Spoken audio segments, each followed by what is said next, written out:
Hey folks, Amanda here. Just a quick heads up that from time to time, the Survivor's Guide to Thriving podcast does include some adult language. So if you've got kids with you, you may just want to hold on to this episode to listen to a little later. Enjoy!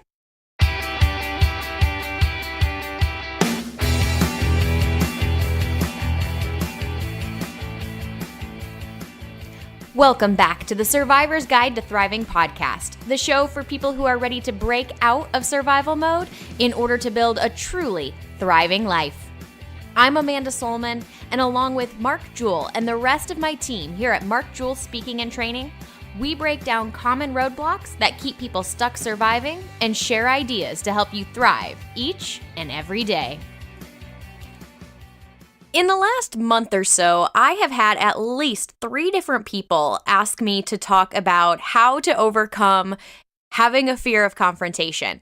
And I've always find this request really funny because I am just as afraid of confrontation as the next person. And so I'm like, do you really want me to answer that question? Feels a little bit like the blind leading the blind.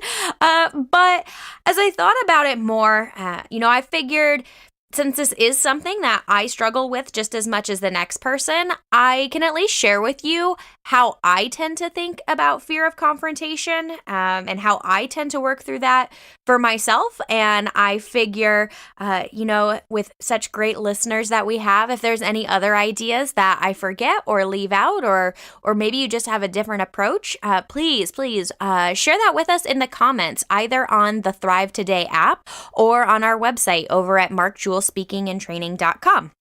So let's dig into this conversation. And the first place I want to start is with the word confrontation.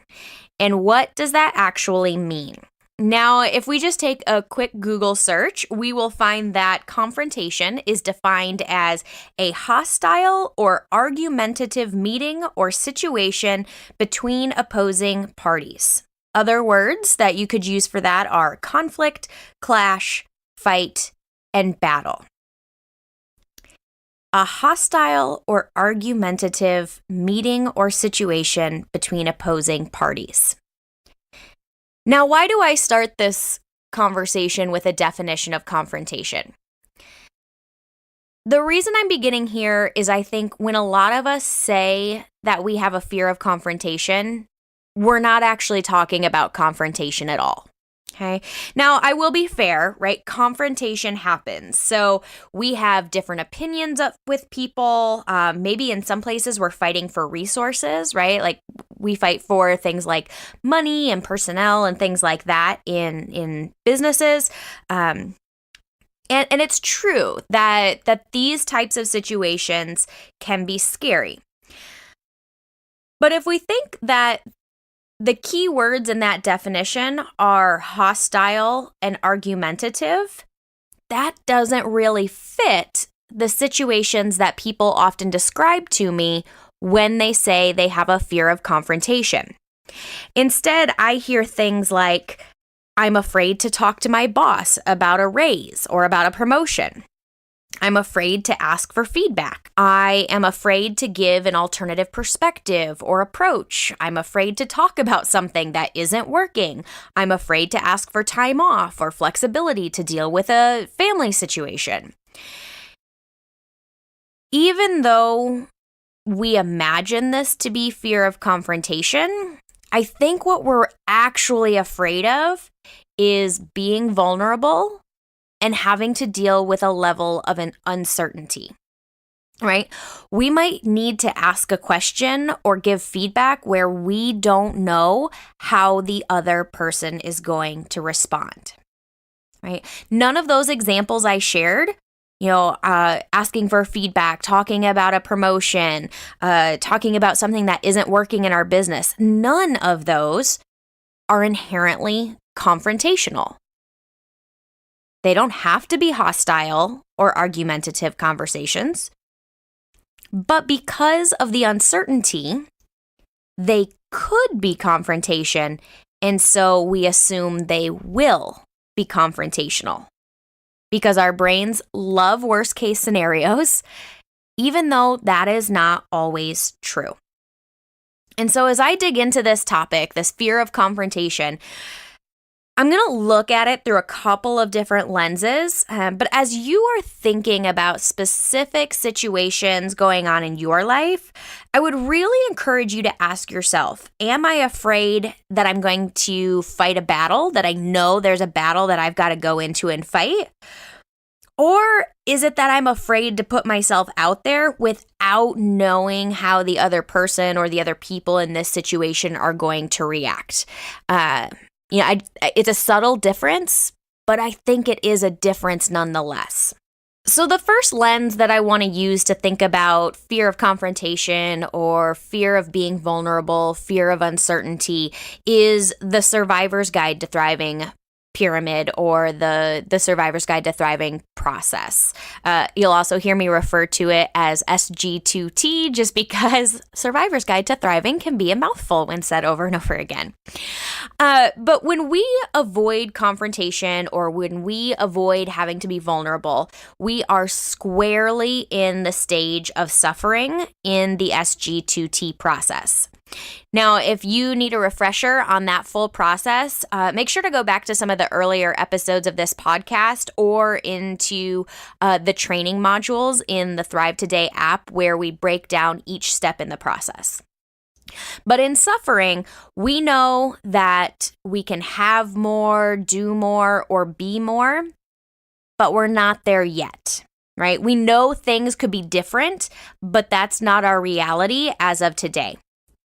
So, for example, let's say that you are dealing with a true confrontation situation. You are a department manager, and it's that time of year where all of the managers are fighting for their chunk of the budget pie, right? If you are in an organization where you put together annual budgets, you know this situation. And potentially in your organization, you might know every budget meeting is a battle. And whenever one person gets more money, somebody else gets less. So you are all there fighting, for your chunk. And so maybe that's a situation. And one day you have a team member come to you with a project request, right? And that project is not in your budget right now. Now, you think that their project idea is a good idea from a strategic standpoint, but maybe you're hesitant to bring it up with the other managers because you know the minute you ask for more money, somebody is going to fight you for it. So perhaps instead of fighting for that new project, you hesitate or procrastinate or avoid sharing because you know there will most likely be a confrontation about it. Okay, so that's the example. What does that mean when we layer it into the Survivor's Guide to Thriving and specifically the level of suffering? You know that this project could be awesome for your team, and maybe it could even have a real impact on your company, aka you and your team and your company could have more, do more, be more by initiating this project. But you're stuck right now in suffering because in order to fight for those dollars you would need to do the project, that would be scary and maybe even a little painful. And we know that fear and pain are the two biggest reasons why we don't take action. So what do? If we use the Survivor's Guide to Thriving process as our guide, we know that putting in the appropriate effort is the only way to get ourselves out of suffering. Putting in the appropriate effort is the only way to get ourselves out of suffering. I repeat it because it's really important to know. It's a hard pill to swallow, but it is really important, right? Avoiding procrastinating, the suffering is not going to go away. We have to take some sort of action. Now, the action we take could look lots of different ways. So in this example, maybe it is just you buck up and go out and fight for your team and their project idea. Maybe you decide to have some side conversations with other managers ahead of time to maybe try and pre-sell the idea to them so that there's a little less of a fight when you get into the group conversation. Or maybe you look at your own budget and see where you could free up some dollars without actually having to take someone else's budget. There's lots of ways to get at it, but you have to do something. Whether your fear is about being vulnerable or your fear is confrontation, or in some cases, let's be real, it's a combination of the two. As long as you're avoiding and procrastinating, you will remain in suffering, and the only way out is to do something. Now, I get it. You might be saying, duh. But doing something is super hard, right? Like when we all are afraid of confrontation or afraid of having a tough conversation, we know that we have to do something about it. That's not the hard part, and I get that. I am with you 100%. Quite often my logical brain is like, hey, just go talk to them, but my emotional brain is like, no, that's terrifying. And so when I am in this situation, when I'm telling myself that something is super hard or that it's going to be scary, that's a good clue that it's time to go back and revisit the story framework. So again, there's some earlier episodes about this concept. There's some trainings in the Thrive Today app. But at a really high level, the story framework is a process that we all go through. So we are constantly dealing with triggers in life, and those triggers will lead to thoughts and feelings, and those thoughts and feelings often inform the actions that we take. And the reason that it's called the story framework is when we take the same actions over and over and over again, we create stories in our heads about how things are, right? And so a prime example is when it comes to fear of confrontation or fear of vulnerable, hard conversations. If I procrastinate and avoid doing those things, having those conversations, I tell myself a story that they're scary. Right? Because I'm never doing anything to change how scary they are. And so when the story is, this is hard or this is scary, I start to ask myself a few questions to really dig into the thoughts and feelings that are driving the story in my head. So the first question I like to ask myself is, where is this story or where is this fear coming from? So here's a personal example. One of my triggers is anytime I feel like I might be challenging or having a different opinion from my boss, right? So I might be asking, why do we do something a certain way? Or I might want to position an alternative approach to something. If that's the situation, I will avoid doing it. Right? I will procrastinate. I will avoid no matter how much things don't seem to be working. If I feel that, putting that in front of my boss might be perceived as challenging them, I will avoid doing it. Why do I do that? Well, as I've thought about this over time, I'm guessing like many of you, I was raised to do what I was told and respect authority. Right? Back then, that lesson was taught by my parents, right? Good, bad, or indifferent, no judgment. But that was what I learned. You don't talk back, you respect authority, you do what you're told. Fast forward to being 30 years old, and now instead of having that mindset when it comes to my parents, I find that mindset creeping back in when it has to do with my boss. Don't talk back, don't challenge. They're right. You just do what they say. Right?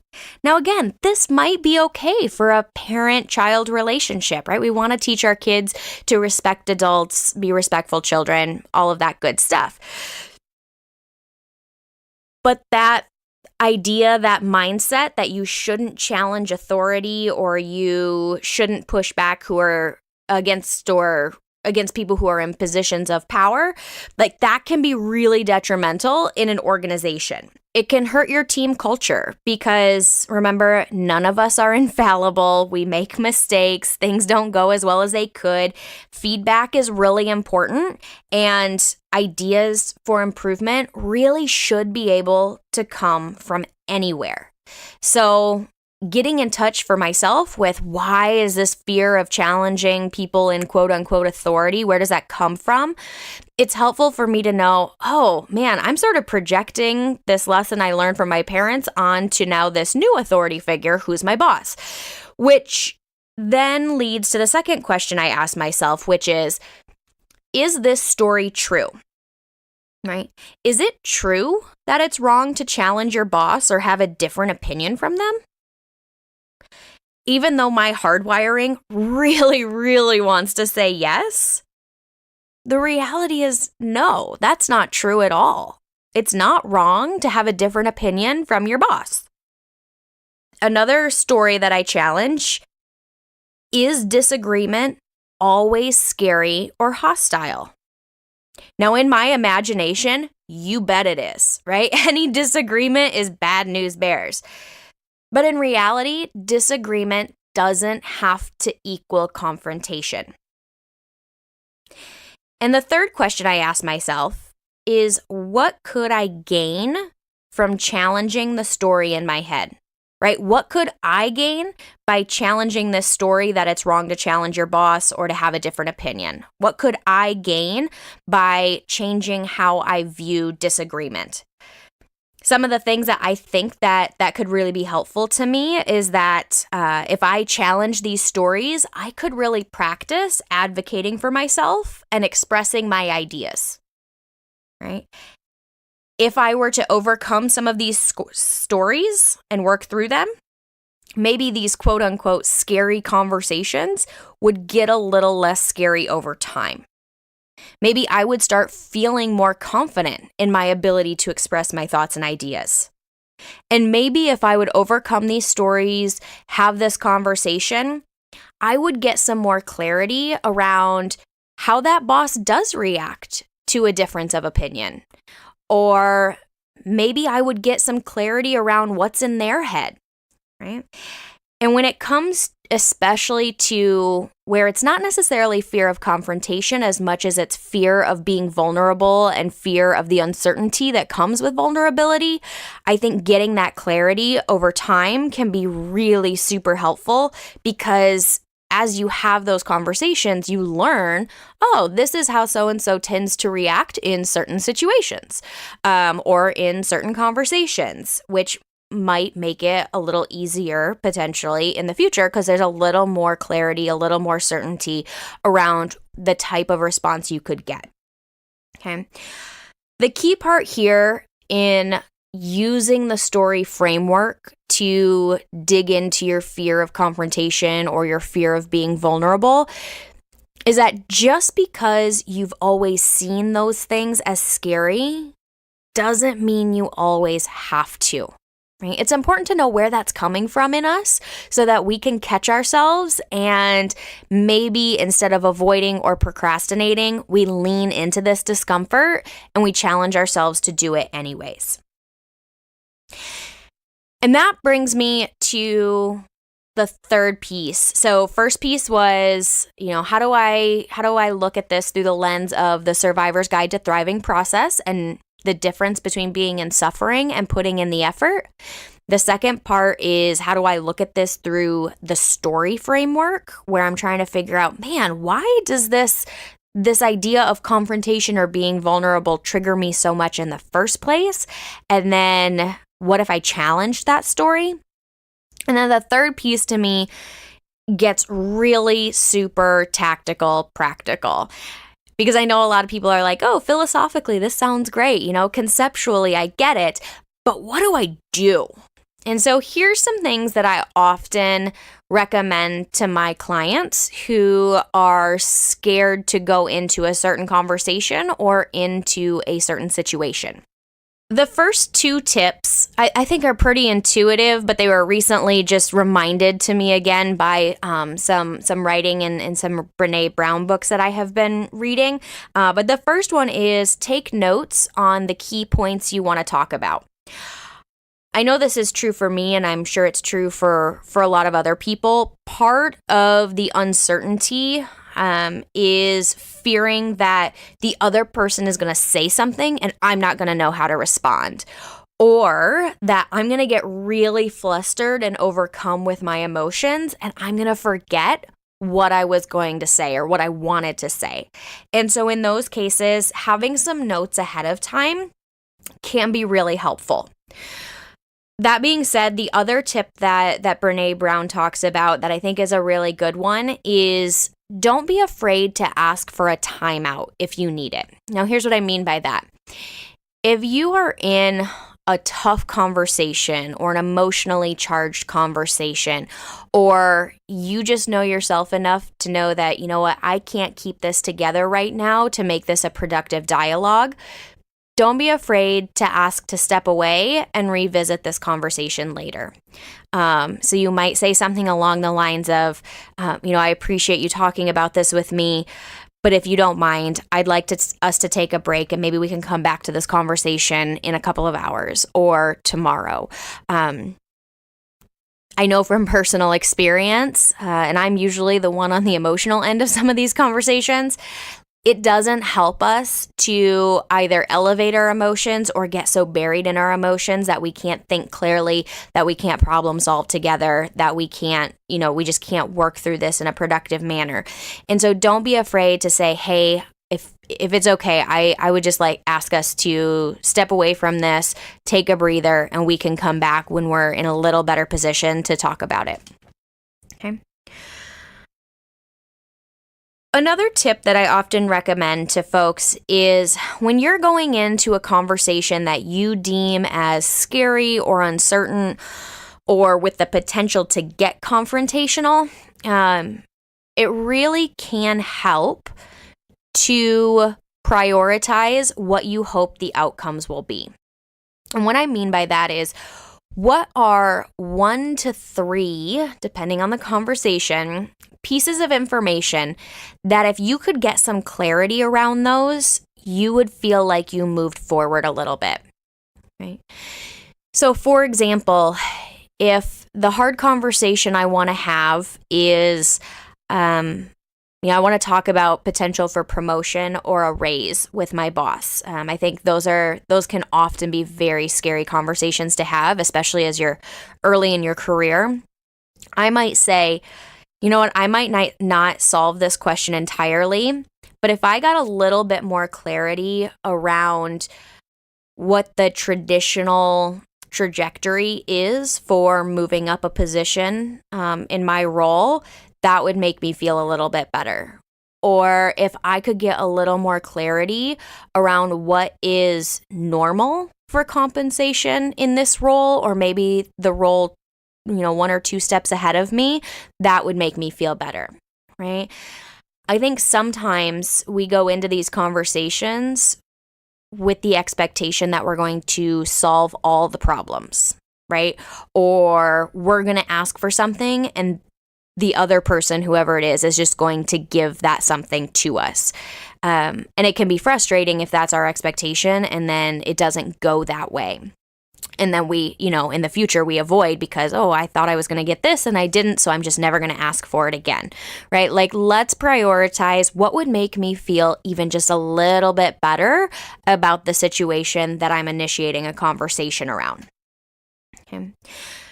Which sort of ties into this next tip, which is to set clear expectations for yourself around this conversation. Okay, so that shows up kind of in what I just mentioned in terms of, don't expect to go in and ask for the world and always get it, right? Sometimes it's about baby steps. But also, I think for a lot of us who fear confrontation or fear uncertainty, that fear is that it's going to turn confrontational. And you are right. I mean, not all the time, but there are certainly situations where the other person doesn't like what you have to say or doesn't want to consider your point of view or gets mad for whatever reason that you're asking for what you're asking for. How they react is out of your control. if you know that person might be short-tempered or hot-headed or just likely to elevate the emotional status of something, we have to be careful about letting that stop us from moving forward. Sometimes we have to reset expectations ourselves and say, you know what? This person may get upset. I need to ask the question anyways. How am I going to ask that question to A, maybe either diffuse the emotion, or B, try to get to an outcome in spite of the other person's emotions? I think setting expectations for ourselves is really key, whether that expectation is around what we think we can get out of the conversation or the expectation around how the other person may or may not react. Okay. That being said, before I go on to the next tip, be careful about setting your expectations for the other person, right? So often we come in there with all of this, I'm going to say this because he's going to say that, right? And it's now we're in a battle that somebody has to win. Maybe you can give them the benefit of the doubt in your expectations that maybe they might surprise you. Okay. Which I think ties into these next few tips. Instead of preparing for the battle in the he's going to say this, so I'm going to say this, and when they say this, I'm going to reply this way. I know it sounds silly. We all do it. We all create these imaginary scenarios in our heads. Don't say you don't, because I do it just as much as the next person.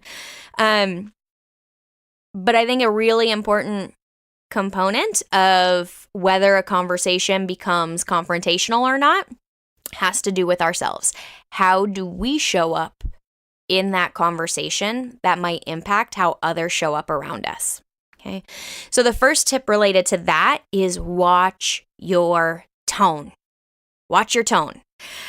I think a huge part of conflict, whether it's in a marriage, anybody who's married, you know this is true, whether it is with teenage children, also a place where this becomes true, or at work, and it's true there too. A huge part of conflict in our lives is because one of us uses a tone that is disliked by the other people, right? So maybe we show up and we just sound argumentative, or we sound accusational, or we sound like we're making assumptions about people, or maybe we sound dismissive, right? Like if I feel like you're treating me as though I'm not important, my tone gets real irritated real fast, right? So watch your tone and how you are showing up in the conversation, from a tonality standpoint. Okay, so that doesn't have to do with the words you say, it's how you say it. But when we think about the words we say, another tip is to figure out how can I come at this conversation that could be perceived as confrontational? How can I come at it from a collaborative point of view? Okay, so how can I use language like, help me understand why you did it the way you did it? Or, I've noticed that this is happening. What ideas do you have to help us solve this? Or, I'm really feeling X in this relationship right now or in this position right now, and I'd really like to be experiencing more of Y. Here's some solutions that I've thought about to help me experience more of that. What else could I be thinking about? The words we choose, just like tone, have a big impact on how others respond to us. If you show up assuming I'm going to respond a certain way and your tone matches that and your words match that, you can bet this is probably going to be a little more confrontational than we'd like. On the flip side, if you come to me and say, here's a problem and I'd love your help solving it, I'm more open to having a dialogue, right? Now that won't go for everybody, right? There's some people who just don't like change or don't like having their authority challenged or whatever. There's people out there. I'm not gonna not going to lie and say that that's not a reality in some cases. But I think for a lot of people, we just want to feel as though our opinion is valued. So if you show up in a tone or with words that don't communicate that, I have no interest in helping you, right? And I'm going to push back. So watch your tone, watch your words. Okay. And kind of the thread that goes through those two things, bring the energy you want to also be receiving. Okay. So one thing, when I have clients who are going into a possibly confrontational situation, I always sort of ask them, how do you want the other people to show up in the room? Right? So they might say, well, I really want them to show up and be open-minded, or I want them to stay calm, or I want them to collaborate with me, or I want them to listen. Okay? I then turn that around and say, okay, then how do you have to show up to get that energy out of them, right? Well, I have to be open-minded, and I have to be calm, and I have to be collaborative, and I have to listen, right? Very often, the energy we choose to bring to a situation will be mirrored back to us. Okay? If I want you to be friendly, I've got to be friendly. If I want you to be open-minded and listen to my ideas, I've got to be open-minded and listen to your ideas, right? Conversation, relationships, two-way street. I don't get to go in there and just say, you know what? I want them to listen to all my ideas, but the minute they put something back on us, we shut down. Like, that's not fair, and it's no way to get what you want, right? So if you want a conversation to not be confrontational, make sure you show up with a tone and words and body language that are not confrontational, right? If you want to communicate that you are confident in what you're asking for, you've got to show up confident in what you're asking for. I know that's really hard, especially when you don't actually feel those things inside, right? Like, you can very much feel angry, irritated, annoyed, scared, whatever inside. But if I want a certain energy from the other people in the room, I've got to figure out a way to show up with that myself. Okay. And that brings me home to the very last tip. If you want to work through your fear of confrontation, if you want to be more comfortable with having vulnerable conversations, with being in uncertain situations, it's going to take practice. I tell that to you just as much as I tell that to myself. We cannot get better at things if we don't practice them. And so if every time you sense that there's a need to have a tough conversation, if you avoid it, if you procrastinate on it, you will not get any better. It will not get any less scary. You have to lean into the discomfort, even when everything in your body is telling you to run the other direction. You've got to lean in towards it. I get to practice this. You get to practice this. It doesn't come easy for all of us. And so we've got to just do it. And I know that that's not helpful sometimes because it's like, but it's still scary. Yes, it is still scary. It will be scary. It may always be scary. But there's a lot of things in life that are scary, and we get to do them anyways because it's good for us. It's good for the people around us. It's good for our organizations. It's good for our families. Lean into the scary. Do the scary thing.